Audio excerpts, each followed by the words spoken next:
বাংলাদেশি বৌদ্ধদের প্রাণকেন্দ্র ঢাকা ধর্মরাজিক বৌদ্ধ মহাবিহারে ২রা মার্চ হতে মাসব্যাপী শুরু হয়েছে প্রতি বছরের ধারাবাহিকতায় পবিত্র মাহে রমজান উপলক্ষে ইফতার বিতরণ কর্মসূচি, যে কর্মসূচি ২০১২ খ্রিস্টাব্দে প্রয়াত ২৮তম মহামান্য সংঘনায়ক শুদ্ধানন্দ মহাতের মহোদয়ের হাত ধরেই সূচনা হয়েছিল।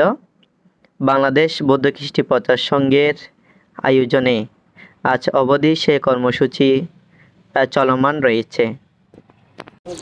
এই যে আপনারা উদ্যোগটা নিয়েছেন, এটা আসলে কোন দৃষ্টিকোণ থেকে নিয়েছেন, কি চিন্তা করে নিয়েছেন, কত সাল থেকে এটা চলছে? আসলে দৃষ্টিকোণ না, ২০১২ সাল থেকে আমরা এটা ইফতারি কার্যক্রম শুরু করেছি।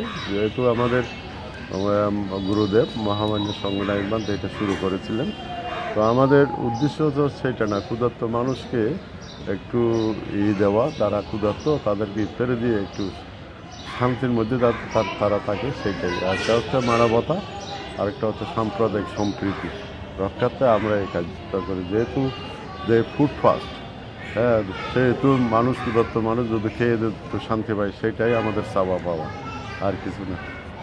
সেক্ষেত্রে তো ২০১২ সাল থেকে শুরু করেছেন, মানে হঠাৎ করে ২০১২ সাল থেকে মনে হলো কেন? এটা তো আগে থেকে শুরু করা যেত, মানে কেন হঠাৎ? এইটা হয়তো আর্থিক কারণ আছে, কারণেই হয়তো আমরা সেটা করতে পারিনি। যেহেতু আমাদের মহামান্য গুরুদেব সেটা করেনি, সেহেতু আমরা ২০১২ সাল থেকে আমরা সেটা শুরু করছি।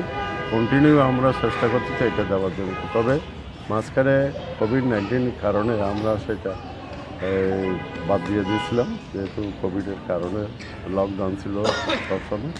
সেটাই আমি এই মাহে রমজান সমস্ত মুসলিমদের আন্তরিক শুভেচ্ছা অভিনন্দন জানাচ্ছি। এটা যদি একটু উল্লেখ করতেন, কার মাধ্যমে এটা শুরু হলো?